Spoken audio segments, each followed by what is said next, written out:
ꯃꯌꯥꯝꯕꯨ ꯑꯃꯨꯛ ꯉꯁꯤꯒꯤ ꯍꯦꯜꯊ ꯇꯣꯛ ꯍꯛꯆꯥꯡ ꯐꯕꯒꯤ ꯃꯔꯝꯗ ꯉꯥꯡꯖꯒꯗꯧꯔꯤꯕ ꯑꯁꯤꯗ ꯇꯔꯥꯝꯅ ꯑꯣꯛꯆꯔꯤ꯫ ꯑꯩꯈꯣꯏꯅ ꯁꯦꯔꯦꯟ ꯅꯥꯏꯅ ꯁꯟꯗꯦ ꯈꯨꯗꯤꯡꯒꯤ ꯆꯠꯊꯖꯔꯛꯄꯅꯤ꯫ ꯉꯁꯤꯒꯤ ꯇꯣꯄꯤꯛꯇꯤ ꯁꯟꯂꯥꯏꯠ ꯅ꯭ꯌꯨ ꯁ꯭ꯇꯥꯔꯠ ꯍꯥꯏꯕꯗꯨꯒꯤ ꯃꯔꯝꯗ ꯑꯩꯈꯣꯏꯅ ꯈꯔ ꯅꯩꯅꯖꯈ꯭ꯔꯦ꯫ ꯅ꯭ꯌꯨꯇ꯭ꯔꯤꯁꯟ, ꯑꯦꯛꯁꯔꯁꯥꯏꯖ, ꯋꯥꯇꯔ, ꯃꯁꯤꯅ ꯁꯟꯂꯥꯏꯠ ꯅꯨꯡꯁꯥ ꯃꯉꯥꯜ ꯍꯥꯏꯕ ꯑꯁꯤꯒꯤ ꯃꯔꯝꯗ ꯑꯩꯈꯣꯏꯅ ꯅꯩꯅꯖꯒꯅꯤ꯫ ꯑꯍꯥꯟꯕꯗ ꯏꯁꯣꯔꯗ ꯄ꯭ꯔꯊꯅꯥ ꯇꯧꯁꯦ꯫ ꯁꯔꯒꯗ ꯂꯩꯕ ꯏꯄꯥ ꯏꯁꯣꯔ, ꯌꯥꯝ ꯊꯥꯒꯠꯆꯔꯦ ꯅꯍꯥꯛꯅ ꯑꯩꯈꯣꯏꯗ ꯄꯤꯕꯤꯈ꯭ꯔꯕ ꯅꯍꯥꯛꯀꯤ ꯈꯨꯠꯁꯦꯝ ꯑꯁꯤꯗꯒꯤ ꯑꯩꯈꯣꯏꯅ ꯐꯪꯕ ꯀꯥꯟꯅꯕ ꯀꯌꯥꯃꯔꯨꯝ ꯑꯗꯨꯒꯤ ꯃꯔꯝꯗ ꯅꯩꯅꯔꯤ꯫ ꯅꯍꯥꯛꯅ ꯑꯩꯈꯣꯏꯗ ꯄꯤꯕꯤꯈ꯭ꯔꯕ ꯍꯛꯆꯥꯡ ꯐꯕꯒꯤ ꯅꯤꯌꯣꯝ ꯅꯤꯄꯥꯟ ꯑꯗꯨꯒꯤ ꯃꯔꯝꯗ ꯉꯁꯤ ꯃꯔꯨꯑꯣꯏꯅ ꯅꯨꯡꯁꯥ ꯃꯉꯥꯜꯅ ꯑꯩꯈꯣꯏꯗ ꯄꯤꯕꯤꯕ ꯍꯛꯆꯥꯡ ꯐꯕ ꯍꯥꯏꯕꯁꯤꯒꯤ ꯃꯔꯝꯗ ꯅꯩꯅꯒꯗꯧꯔꯤ꯫ ꯏꯄꯥ, ꯍꯧꯕꯗꯒꯤ ꯂꯣꯏ ꯐꯥꯎꯕ ꯅꯍꯥꯛꯅ ꯊꯋꯥꯏ ꯁꯦꯡꯅ ꯆꯤꯡꯕꯤꯗꯨꯅ ꯑꯆꯨꯝꯕꯁꯦ ꯈꯪꯍꯟꯕꯤꯌꯨ꯫ ꯅꯅꯥꯏꯕꯁꯨ ꯅꯍꯥꯛꯅ ꯁꯤꯟꯅꯕꯤꯗꯨꯅ ꯉꯥꯡꯕꯤꯌꯨ꯫ ꯄ꯭ꯔꯚꯨ ꯖꯤꯁꯨꯒꯤ ꯃꯤꯡꯗ ꯈꯨꯔꯨꯝꯖꯔꯤ, ꯑꯥꯃꯦꯟ꯫ ꯑꯩꯈꯣꯏꯅ ꯑꯩꯈꯣꯏꯒꯤ ꯍꯤꯡꯂꯤꯕ ꯄꯨꯟꯁꯤ ꯑꯁꯤꯗ ꯅꯨꯡꯁꯥ ꯃꯉꯥꯜꯁꯦ ꯀꯌꯥꯒꯤ ꯃꯇꯤꯛ ꯃꯔꯨ ꯑꯣꯏꯕꯒꯦ ꯍꯥꯏꯔꯕꯗ ꯅꯨꯡꯁꯥ ꯃꯉꯥꯜ ꯌꯥꯎꯗꯅ ꯑꯩꯈꯣꯏ ꯊꯋꯥꯏ ꯄꯥꯟꯕ ꯃꯥꯂꯦꯝ ꯄ꯭ꯔꯤꯊꯤꯕꯤ ꯑꯁꯤꯗ ꯂꯩꯔꯤꯕ ꯖꯤꯕ ꯑꯃꯠꯇꯅ ꯍꯤꯡꯕ ꯉꯝꯃꯣꯏ꯫ ꯃꯔꯝꯗꯤ ꯅꯨꯃꯤꯠ ꯍꯥꯏꯕꯁꯤꯅ ꯑꯩꯈꯣꯏꯒꯤ ꯊꯋꯥꯏ ꯄꯥꯟꯕ ꯖꯤꯕꯁꯤꯡꯅ ꯁꯤꯖꯤꯟꯅꯔꯤꯕ ꯑꯦꯅꯔꯖꯤ, ꯁꯛꯇꯤ ꯄꯨꯝꯅꯃꯛꯀꯤ ꯍꯧꯔꯛꯐꯝꯁꯦ ꯅꯨꯃꯤꯠꯇꯒꯤ ꯂꯥꯛꯄꯅꯤ꯫ ꯄꯥꯝꯕꯤꯁꯤꯡꯅ ꯅꯨꯡꯁꯥ ꯃꯉꯥꯜ ꯂꯧꯁꯜꯂꯒ ꯃꯈꯣꯏꯅ ꯃꯆꯤꯟꯖꯥꯛ ꯁꯨꯡꯉꯦ꯫ ꯁꯨꯃꯥꯏꯅ ꯃꯆꯤꯟꯖꯥꯛ ꯁꯨꯡꯕꯗꯣ ꯑꯩꯈꯣꯏꯅ ꯂꯧꯁꯜꯂꯦ꯫ ꯑꯩꯈꯣꯏꯅ ꯑꯃꯨꯛ ꯄꯥꯝꯕꯤꯗꯒꯤ ꯃꯆꯤꯟꯖꯥꯛ ꯑꯗꯣ ꯑꯦꯅꯔꯖꯤꯗꯣ ꯐꯪꯉꯦ꯫ ꯄꯨꯝꯅꯃꯛ ꯑꯁꯦ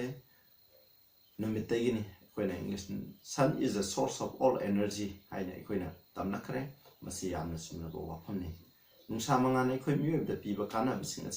ꯑꯁꯤꯒꯤ ꯃꯔꯝꯗ ꯑꯩꯈꯣꯏꯅ ꯉꯁꯤ ꯈꯔ ꯅꯩꯅꯃꯤꯟꯅꯁꯤ꯫ ꯅꯣꯡ ꯑꯁꯨꯛ ꯀꯨꯏꯅ ꯅꯨꯃꯤꯠ ꯊꯥ ꯀꯌꯥ ꯅꯣꯡ ꯇꯥꯕ ꯃꯇꯝꯗ ꯑꯩꯈꯣꯏꯅ ꯄꯠ ꯄꯨꯝꯗꯅ ꯂꯩꯕ ꯅꯝꯊꯤꯔꯕ ꯃꯇꯝꯗ ꯅꯨꯡꯁꯥ ꯃꯉꯥꯜꯅ ꯀꯪꯍꯟꯗꯨꯅ ꯑꯩꯈꯣꯏꯗ ꯌꯥꯝꯅ ꯀꯥꯟꯅꯕ ꯄꯤ꯫ ꯑꯗꯨꯒꯨꯝꯅ ꯅꯨꯡꯁꯥ ꯃꯉꯥꯜ ꯅꯣꯡꯃꯒꯤ ꯃꯅꯨꯡꯗ ꯑꯩꯈꯣꯏꯅ ꯅꯨꯡꯁꯥ ꯃꯉꯥꯜ ꯎꯍꯧꯗꯕ ꯃꯇꯝꯗ ꯑꯩꯈꯣꯏꯅ ꯅꯨꯡꯉꯥꯏꯕ ꯍꯥꯏꯕꯁꯦ ꯐꯪꯗꯦ꯫ ꯅꯨꯡꯁꯥ ꯃꯉꯥꯜ ꯍꯥꯏꯕꯁꯦ ꯏꯁꯣꯔꯅ ꯑꯩꯈꯣꯏꯗ ꯄꯤꯕꯤꯈ꯭ꯔꯕ ꯈꯨꯗꯣꯜ ꯑꯃꯅꯤ꯫ ꯏꯁꯣꯔꯅ ꯅꯨꯃꯤꯠ ꯁꯦꯝꯕꯤꯗꯨꯅ ꯑꯩꯈꯣꯏꯗ ꯑꯍꯥꯟꯕ ꯄ꯭ꯔꯤꯊꯤꯕꯤ ꯂꯩꯁꯦꯝꯕ ꯃꯇꯝꯗ ꯅꯨꯃꯤꯠ ꯁꯦꯝꯕꯤꯗꯨꯅ ꯑꯩꯈꯣꯏꯒꯤꯗꯃꯛ ꯀꯥꯟꯅꯈ꯭ꯔꯕ ꯃꯉꯥꯜ ꯑꯁꯦ ꯑꯩꯈꯣꯏꯗ ꯄꯤꯅꯕꯤꯅꯤ꯫ ꯑꯗꯨꯕꯨ ꯂꯦꯝꯅ ꯄꯤꯕꯅꯤ ꯍꯥꯏꯗꯨꯅ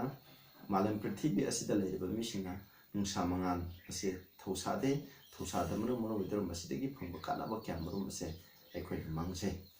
ꯑꯗꯨ ꯉꯁꯤ ꯑꯩꯈꯣꯏꯅ ꯅꯨꯡꯁꯥ ꯃꯉꯥꯜꯅ ꯑꯩꯈꯣꯏꯅ ꯕꯥꯏꯕꯜꯗꯒꯤ ꯍꯥꯟꯅ ꯄꯥꯃꯤꯟꯅꯁꯦ꯫ Ecclesiastes 11:7 ꯑꯁꯨꯝꯅ ꯍꯥꯏ, Truly the light is sweet. ꯅꯨꯡꯁꯥ ꯃꯉꯥꯜꯁꯦ ꯌꯥꯝꯅ ꯊꯨꯝꯅꯤ, ꯍꯥꯏꯕꯗꯤ ꯌꯥꯝꯅ ꯐꯩ. And a pleasant thing it is for the eyes to behold the sun. ꯑꯩꯈꯣꯏꯅ ꯑꯌꯨꯛꯇ ꯅꯠꯇ꯭ꯔꯒ ꯅꯨꯡꯊꯥꯡꯋꯥꯏꯔꯝꯗ ꯅꯣꯡꯃꯒꯤ ꯃꯅꯨꯡꯗ ꯅꯨꯃꯤꯠꯀꯤ ꯃꯉꯥꯜ ꯑꯩꯈꯣꯏꯅ ꯈꯛꯇꯪ ꯎꯖꯕ ꯐꯪꯕꯁꯦ ꯌꯥꯝꯅ ꯅꯨꯡꯉꯥꯏ ꯍꯥꯏꯅ ꯁꯣꯂꯣꯃꯣꯟꯅ ꯑꯁꯨꯝꯅ ꯏꯕꯤꯔꯝꯃꯤ꯫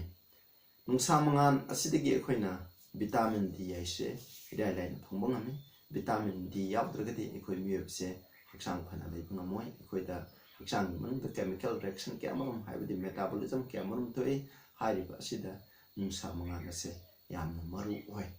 ꯑꯗꯨꯒ ꯃꯂꯥꯀꯥꯏ 4:2 ꯑꯁꯨꯝꯅ ꯍꯥꯏ, ꯑꯩꯈꯣꯏꯒꯤ ꯊꯋꯥꯏꯗꯁꯨ ꯑꯩꯈꯣꯏꯅ ꯐꯤꯖꯤꯀꯦꯜ ꯋꯥꯔꯜꯗ ꯅꯨꯡꯁꯥ ꯃꯉꯥꯜ ꯗꯔꯀꯥꯔ ꯂꯩꯕꯒꯨꯝꯅ ꯑꯩꯈꯣꯏꯒꯤ ꯊꯋꯥꯏ ꯂꯝꯆꯠ ꯁꯥꯖꯠ ꯁꯦꯝꯒꯠꯄꯗ ꯑꯔꯥꯡ ꯈꯨꯕꯝꯒꯤ ꯂꯝꯕꯤ ꯑꯁꯤꯗ ꯆꯠꯄꯗꯁꯨ ꯑꯩꯈꯣꯏꯅ ꯙꯔꯃ ꯆꯦꯟꯕꯒꯤ ꯅꯨꯃꯤꯠ ꯑꯁꯦ ꯑꯩꯈꯣꯏꯅ ꯗꯔꯀꯥꯔ ꯂꯩ꯫ ꯃꯁꯤꯒꯤ ꯃꯔꯝꯗ ꯑꯃꯨꯛ ꯄꯥꯖꯔꯛꯀꯦ꯫ ꯃꯂꯥꯀꯥꯏ 4:2 ꯑꯁꯨꯝꯅ ꯍꯥꯏ, But unto you that fear my name shall the Son of Righteousness arise with healing in his wings.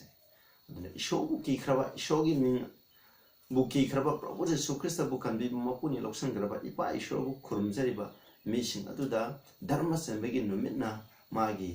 ꯑꯅꯥꯕ ꯈꯨꯗꯤꯡꯃꯛꯄꯨ ꯐꯍꯟꯕ ꯃꯥꯒꯤ ꯃꯁꯥ ꯑꯗꯨꯒ ꯂꯣꯏꯅꯅ ꯑꯩꯈꯣꯏꯗ ꯍꯩꯊꯔꯛꯀꯅꯤ, ꯑꯩꯈꯣꯏꯗ ꯉꯥꯟꯕꯤꯔꯛꯀꯅꯤ ꯍꯥꯏꯅ ꯑꯁꯨꯝꯅ ꯕꯥꯏꯕꯜꯅ ꯍꯥꯏ꯫ ꯇꯁꯦꯡꯕꯃꯛ ꯑꯩꯈꯣꯏꯗ ꯂꯩꯔꯤꯕ ꯙꯔꯃ ꯆꯦꯟꯕ ꯈꯨꯗꯤꯡꯃꯛ ꯄ꯭ꯔꯚꯨ ꯖꯤꯁꯨ ꯈ꯭ꯔꯤꯁꯇꯒꯤ ꯃꯄꯥꯅꯤ꯫ ꯑꯩꯈꯣꯏꯅ ꯅꯨꯡꯁꯥ ꯃꯉꯥꯜ ꯌꯥꯎꯗꯅ ꯍꯤꯡꯕ ꯉꯝꯗꯕꯒꯨꯝ ꯑꯩꯈꯣꯏꯁꯨ ꯄ꯭ꯔꯚꯨ ꯖꯤꯁꯨ ꯈ꯭ꯔꯤꯁꯇꯒꯤ ꯙꯔꯃ ꯆꯦꯟꯕꯁꯦ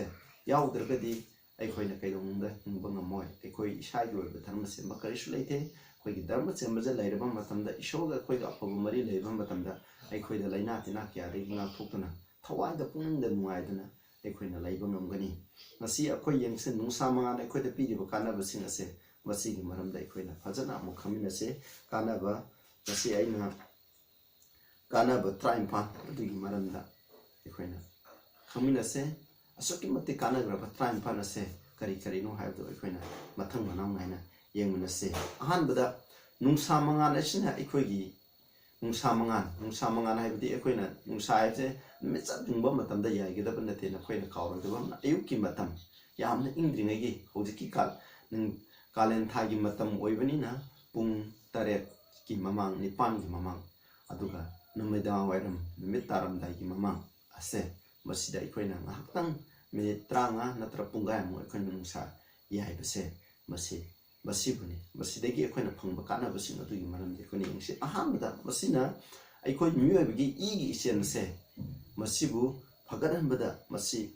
sang naina selanbada masina ateng pame number 1 kaubigan bisinausa nomigi mangdan sa mangangkra yarabdi masini igi isense asuki matik phalle ani suba point da aikoi gi harna lepanai dana aikoi gi thamoi koi gi heart sina lepanai dana muscle contraction adi moide sumaina subchalaga sumaina sum tawje sim contraction ko masigi mapana aikoi gi e je koina nungsa mangan dai ba targadi mana sumaina subchalaga contract tor kana mana e kapthor ko gi changche masi yamna henkalan bangami masina marom den e phajana kapthok pa targadi aikoi gaksang gi pat kuding mukta e je sangnai na yen thopungami masima yamna kanare ahum subada aikoi gi e na oxygen pubagi changase nungsa mangan asina suki mati henkalale maramdi ida ekhoigi ida oxygen yawa makai habde ekhoigi igi machule ngaksang ngangi ma makai oxygen puliba makai oxygen na pik thalaba i ase ngangani masu ngaksang ngangani asiguma i asina ekhoigi haksangda fajana laidiba makai ekhoida ana lainatina cancer sina singba lainatina kya ri nga thokani maduna oxygen iga akhon aduna ne ayuki matamda aerobic exercise hano hana koina haibse koina oxygen do koina sumaina deep breathing koina tawo matanda oxygen do igi yamna tinale adugo masida kanana mateng pangi ning samangana pangi masina ahum subani aduga mari subada nung samangana ikoigi haksangi ikoigi body temperature je masi sang naina thamba matamda ikoina blood pressure ikoigi blood pressure je koida yawrabi igi pressure je blood pressure je normal oina thamba matamda masina nungsa mangan asina yamna mateng pange masina mari suba point aduga manga subasina aikoi gi hakchangda koina rbc haiba ma wbc haiba mle wbc white blood cells white blood corpuscle masina white blood cell myam putoi haibo white blood cells sing asina aikoi da lakpa laina tina myam koina germs bacteria virus asina chingba myam sibu fight tawda makoi bu mangan ba matamda sine aduna nungsa mangan de haiba matamda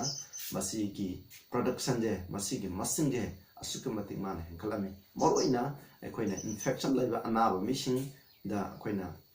white blood cells jam darkar adukum matamda anaba missing se yaringai koina nungsa da ayukta ngahtan natra nungaramda ngahtan koina yabiba taragadi white blood cell ke masing ge asuka matik henkalatna maki anaba sing to disease fight tawdo matuda yamna mateng ma pangani masina manga suba point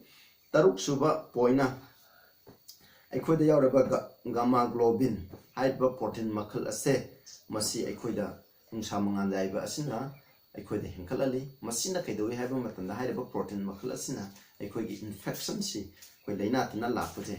masi gumda fight tawbo matanda haiba protein makhal ase amna dakhale laina tina any aikhoida germs virus asina singba hoji corona virus na singba kyam tawri asigumba infection myam je aikhoigi body na fight tawbo matanda haiba gamma globin haiba protein ase am darkale masi hi production ase nungsa mangan yaiba matamda henkalale ade mathangda dare subada pikliba angangsing da jaundice tawba matamda ekoina nungsa da ayukta natraga nungdaramda nungsa da aiba asina apikpa angangsing jaundice ado irai laina phanba ngame masina dare suba kana baduni nipan subadana ekoigi nungsa mangan asina ekoigi liver gi mathodi kaino ekoigi haksang body da yauriba toxic substance singje toxic chemical singje koina heart tilali da khangde sina chingba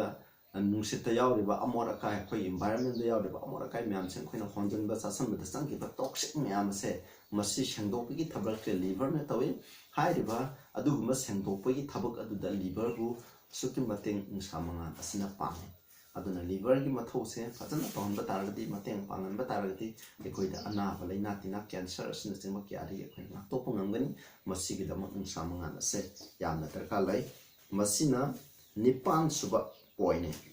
aduga mapan suba point da mo yengse aikoi gi e da yauriba glucose adi sugar gi level ase masina sang haina thambada mateng pangi nungsa mangana sina aikoina glucose ki chang yamna hypoglycemic habidi aikoine sugar ki chang yamna hanthariba missing aduda basi magi level amada pukhalak che ngami aduga yamna wangba missing aduda su kedoba masi handalak ko level amada handalak pagi chang ase nungsa mangana ngami moruna diabetic patients adubu diabetic patients na nungsa yai ka haba taragati yam wangi do yam kaina handaman ki danaba aikoine insulin ki dose asugumajadi kapa darkar lai haina doctor sina habiri masina mapan subani aduga tara subadana aikoi gi hakchang da cholesterol amasung triglycerides haiba koina fat makalama ida fat makalama yauri hairi basing ase aikoi gi cholesterol asina aikoi ke dauri haiba matamda aikoi da diabetes kumba adagi bp wangba kumba sina cancer kumba sina singba singje mayam thole cholesterol chabaje yam phate aduna cholesterol aduga triglyceride haiba ida yauriba sing ase masibu 30% samai manungda kunthra gi sangje akoin lepa naidana nungtigi nungsa mangan yaiba tarabadi ayukta natraga nungtharamda pungai mukki chang nungtigi yaiba taradi masigi changje sada kunthra gi changje hanthamba ngami nungsa mangan asina mathangda mukhoina yengse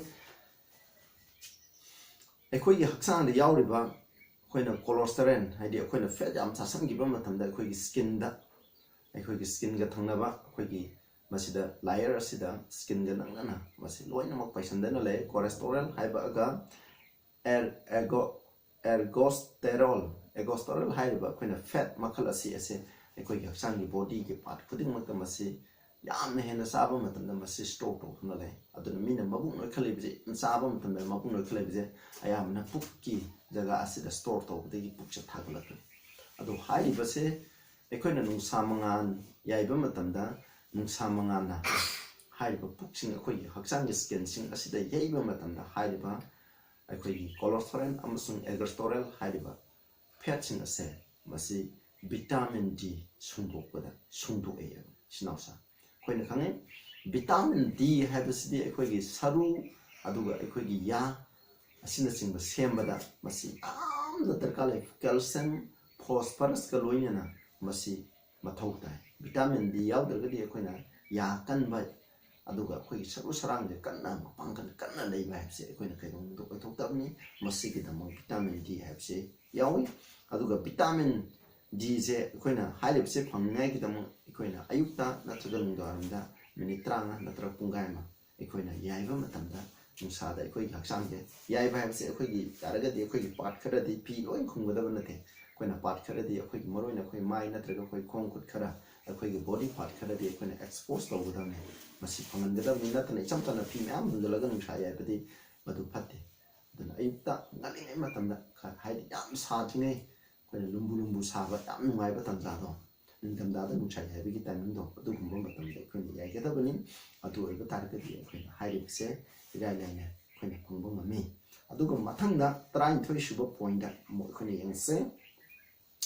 nungsa mangal asina aikoigi muscle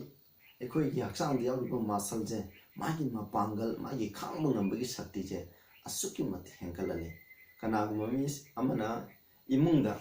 ka manungda exercise tawbagi mohta nungsa manganda exercise tawba asina magi muscle sing ado phajana shape chana amasung mapangan kana semba matamda masina yamna kana halis sinawsang aduna yaringi akoina imungda tawbagi mohta akoina nungsa manganda yungani matamda nungbarani matamda akoina tawbase exercise tawbase masina yamna kana ba oi masina tarani thoi suba point taram doi suba matamda akoida nungsa mangal asina akoigi thyroid gland akoigi thyroid akoina thyroid haiba gland sina akoina thyroxine haiba akoigi hormone se seme haiba se masigi hormone ase puthokpa matamda masina kaidawi haiba matamda masijina akhoi gi hakchang da body metabolism hadi akhoi gi hakchang manu da chemical reaction cells in the chemical reaction yam thoi haidi ba sida mateng pangi bni aduna masida nungsa mangal asna masigi mathau je henkalan ba je yam mateng pangi sinausa masi mai khoi ka obya de aduga mathang tara mari shuba matam da akhoi gi brain da leiriba akhoi gi pineal gland hairibse masida kaidogi ha akhoi gi brain manu da leiriba khoina pituitary gland aduga pineal gland akhoi gi mit da leiriba pineal gland akhoi gi mit ki manu da leiriba akhoi pineal gland sida pineal akhoi gi mit da gi laaga akhoi gi pineal gland akhoi gi aduga pituitary gland brain manu da leiriba gland sing ase akhoi na mit da gland ite ko aduga akhoi brain da leiriba akhoi na pituitary gland aduga pineal gland hairiba gland sida sang khaga kaido ha matanda makhoi hormone puthokje endocrine gland am makhoi da yaudi akhoi na pancreas kumba adagi akhoi na thyroid gland laire adega adrenal gland kana haiba akhoi cha munu da gland kyam laire haiba gland sing asina kari mathau tawbe ha matanda and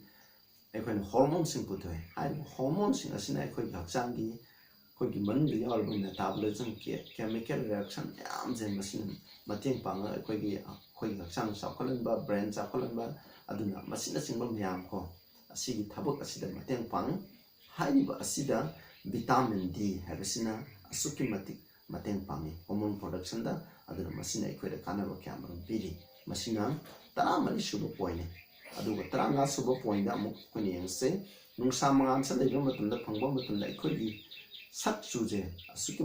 akhoi gi wakhal sakchu asina singba sing ase fazana fazanba mi ai isaje phai habase leiba ngam aduga pung wakhal wa ba mission ado masigi su mayam kohonba ngam depression habase koina pung wakhal gi ana basing je masidegi su nungsa mangan asina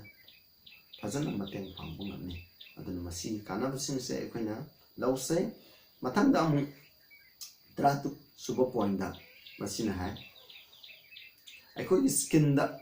koina receptor am sense organ am yaure hariba singna akhoi diki loksalaga akhoi brain da piraga akhoi akhoi da kari tawi kari thabuk toi habise asina singba myam akhoi da tension leibo su leibo myam ado nungsa mangal asina hanthan bangam masina yamna maru oi mase akhoi na physiological factors in haiba sina singba sing asida su masina mateng pange aduga number tara tre suba matamda moloina akhoi ga haksangi pa ama akhoi na sokpo matamda infection thokpo matamda adugi pa da do akhoi na nungsa manga da ntigi ayukta natraga nungdwaramda yaiba asina thuna ko haiba anabu do phanni da mate yamna pam moloina akhoi na dok lautuna leiba anabu gumbase akhoi na ntigi akhoi na hidak tharaga nungsa manga da dum yaibiba matamda haiba anabu singase akhoi fazana phanba ngami sinausa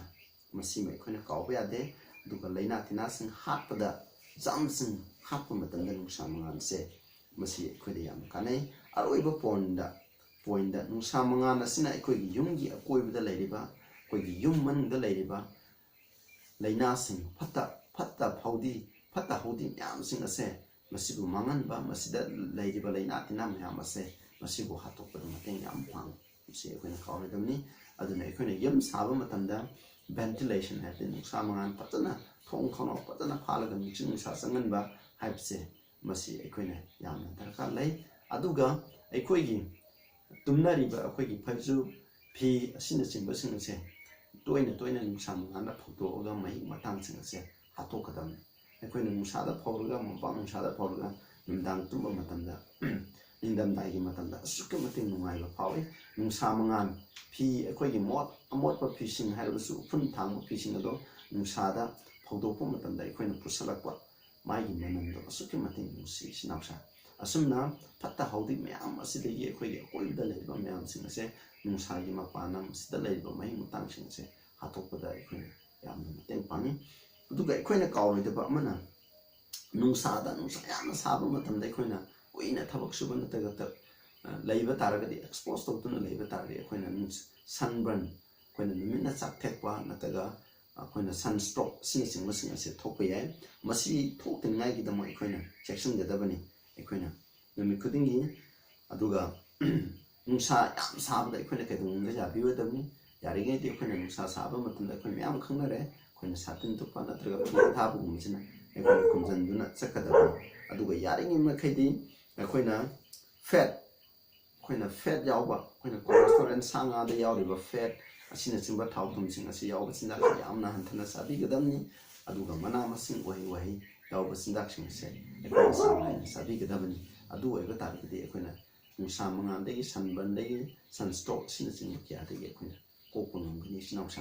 aduna masidagi akhona sutimati kanaba phangkraba point taraga nipan nungsa mangana akhona kanaba pikraba mayam ase lemna ishona akhona phamjau haina nungsa manganda pibikrab hairiba kanaba sing ase akhona ngasidagi lawba tamse yaringedi akhona ayukta thabak suba oirasu akhona furit natraga akhoi mai sin sada ngakhtang onjan ma matamda akhona masi kanaba se phungbang ngamani nungani matamda adu nungsa saba matamda de akhona furit loktoga kaidong thabak subiba khotba asina chingba tawredani phi athab lilaga thupiu puga akhona thabak subi gadam adubu kuchu ngauba mi singdadi amon nungsa yaibigi changse makhoidadi yamna darka oide haidi mi adu kuchu amuba mi singdadi kuchungauba mina haite kulai kuchulai ba mina pungai ama yapa matamda amuba negro gumba masumuba mising adedi makhoi punga ama yaiba darkala makhoi kaihino habdi makhoi dadi nungsa mangan sine makhoi skin na loina absorb tawbada matam yam changi sinawsa aduna angauba mising dadi yamna khara adum kulai kuchugi matam haibsin khwaidagi phai aduni sinawsa sumna khangkraba sumba je khoina masidagi illase adoidi khoi changge phana laiba ngamgani aduga loina na akhoi health kilo ni pan se adum induna saladi suna nadna akhoi time pan activities da ini habsni masini akhoi masi khana base akhoi masinaw sing mari mata sing aduda masi khanan biu aina yamna haiduna ngjaba nate ai doctor nate aina paaba thinabadagi khangjaraba khara duna akhoi da share tawjabane asigi matang sida loselase tabi lo meanda popiba oshno aduga prathana tawse sagatale we paishon hana lemna pibi khaba nungsa mangani kana batarani pani maramda akhone nina khare akhone nina khaba tarani pani sukune nitigi ayutana tawmangana yadadu kana basi hamduna nakko thagatna akhone wakan changwani legum bo hendi province in the kunji ana